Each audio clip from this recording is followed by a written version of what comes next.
Hello, my name is Georgi Tsochev, and I will present you our paper Security of Clusters review.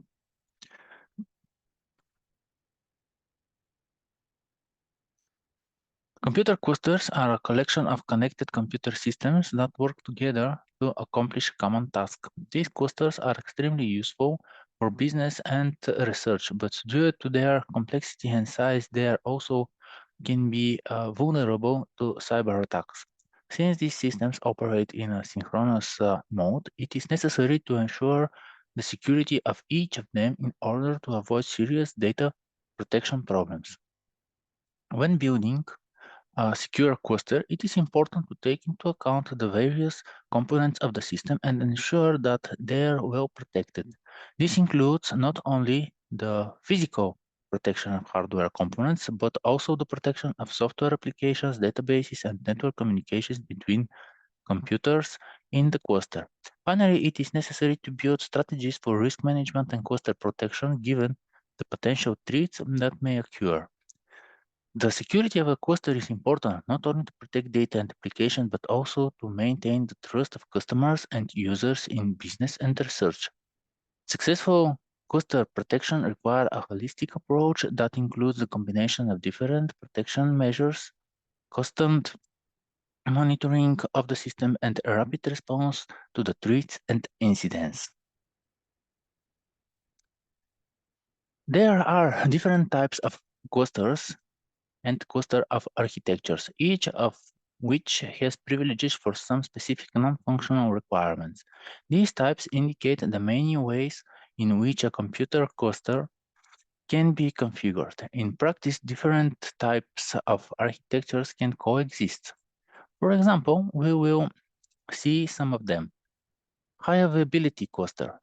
In the error configuration, services run on one computer node while the other waits to take over during outage.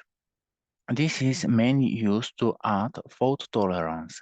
If the main node service fails, the control node moves the virtual IP address to its backup node. Also, the failed node loses its access to the standby data. This helps to avoid the risk of multiple writing of duplicated data. So when the backup node takes control, it will take the necessary steps to restore services, such as checking data integrity, replying unconfigured journal entries, and etc. Transactions that are in progress at the time of the outage will be disrupted. For this reason, there will be only a little time for unavailability until the cluster is reconfigured. The design of such a cluster should have access to a maximum acceptable time for availability. The main advantages of high availability cluster is the way to do not required modification to existing software. Load balancing cluster.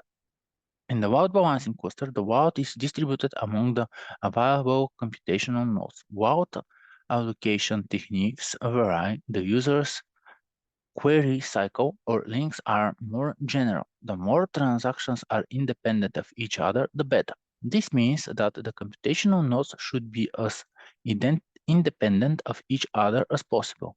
One transaction from one node should not wait for another transaction at another host. Load balancing is more cost-effective for error costs. The biggest advance is that the overall productivity can be increased by adding processing nodes. Computational clusters. A computing cluster is a collection of computing devices that work together to perform large tasks that cannot be performed by a single computer. These devices can be physically located in different locations and connected via a network, process data, and solve tasks faster than can be achieved with a single computer. Computing clusters are commonly used for large scientific computing, artificial intelligence, big data processing, and other tasks that require a large amount of computing power. Cluster attacks are a type of attacks in which malicious actors attempt to gain unauthorized access to a system or a network using computer clusters to execute the attacks. Here are some types of cluster attacks and the associated risks. Cluster information retrieval attacks. Malicious individuals can use clusters to quickly retrieve sensitive information from the system or a network. Cluster attacks to perform botnet attacks. Malicious individuals are infecting the clusters to achieve botnet attacks. Cryptographic attacks. The malicious person can use a cluster of a computer to perform a quick cryptographic attack to calculate passwords, encrypt keys, and others. Cluster network attacks. These attacks target vulnerabilities in the very network that connects the computers in the cluster. Attacks on applications in the cluster. These attacks address vulnerabilities in applications that are used on a cluster computers. Denial of service attacks and distributed denial of service attacks are also threats to the security of a cluster. The risk of cluster attacks can be serious and lead to data losses, privacy violations, delays in data process, intellectual property theft, and more. Cluster protection is the process of protecting a group of computer systems called clusters from various types of cyber attacks and other threats. Clusters are a group of connected computers systems that work together as a single system, being used to process a large amount of data more efficiently or to be more resilient to use. There are various measures that can improve the security of the cluster. Cluster security services. It is a service to protect computer clusters from various types of cyber attacks and other threats. These services provide security at the level of the entire cluster. Rather than targeting only individual computer systems, they can be used to protect various types of clusters, including protection of web application databases, data stores, and other systems. Cluster Security Service provides two security mechanisms for authentication and authorization: host-based authentication mechanism and improved host-based authentication mechanism. These mechanisms are supplied in separate modules, but use the same keys, lists of trust hosts and subsystems. Both mechanisms use private public key pairs for authentication. A unique pairing of the private public key type is associated with each node in the cluster. These keys are used to encrypt and decrypt data. At the time the private public key pair is created, cluster security services also create a list of trusted hosts for the node.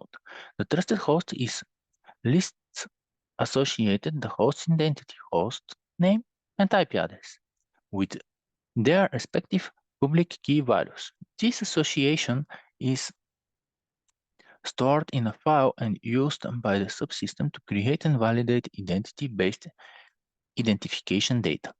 Creation of single sign-on. Security considerations are common to settings with both a single cluster system and multi-cluster system. Frequently, questions are formed around how users should access and identify themselves in a cluster and what are they allowed to do in clusters. When these issues are addressed in a multi-cluster environment, the goal should be centralized management. Single sign-on is a session or a user authentication service that allows the user to use a single set of login credentials, username and password, for example, to access multiple applications.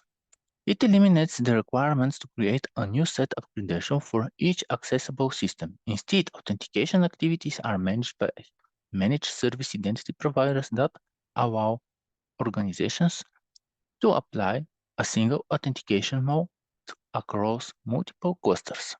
There are different configuration types for when we are talking about single sign-on. Some of the most popular are Federal Identity Management, OAuth 2, OpenID Connect, Security Access Markup Languages.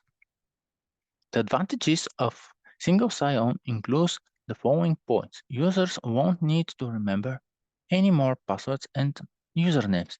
The cluster login and usage process has been streamlined resulting in a reduced need to re-enter passwords. Of course, there are some disadvantages, like single sign does not address certain security levels that may be important for security of the cluster. If availability is lost, users are blocked and all systems connected to single sign. Another type is auditing logging, and it provides a better understanding of operations. They are initially initiated by users belonging to particular cluster. Audit logging is useful for troubleshooting and reporting compliances and standards. Cluster auditing provides visibility in environments and notifies you about what has happened, what time did it happen, who is responsible for the activity, what impact will it have on a cluster. If a problem occurs in a cluster, auditing logging can greatly help during the analysis and provides clear information about the root cause. Insulation of tenants.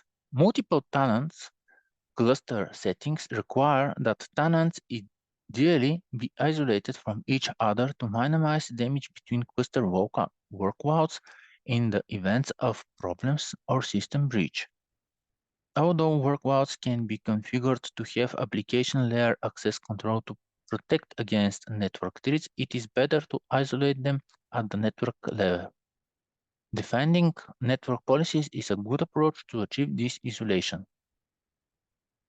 And of course, one but not least, role-based access control, airbag, is a method of controlling access to a system based on roles assigned to users in the organization. Airbag is defined around provided roles and privileges associated with these roles. Roles are a set of permissions that can be tied to a particular resource. The advantages of Airbag focus on the following points. Manage cluster security access using detailed user and bulk access control permissions. Manage permissions at a scale. Central management of authentication and authorization of multiple clusters.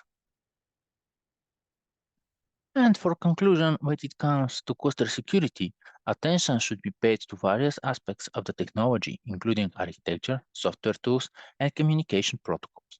To ensure the security of our clusters, it is important to ensure the protection of all components of the infrastructure, including the network, servers, databases, and applications. This can be achieved by using various security measures such as authentication, authorization, data encryption, and access control. In addition, in order to ensure the security of cluster, regular vulnerability checks must be carried out and measures must be implemented to correct identified problems.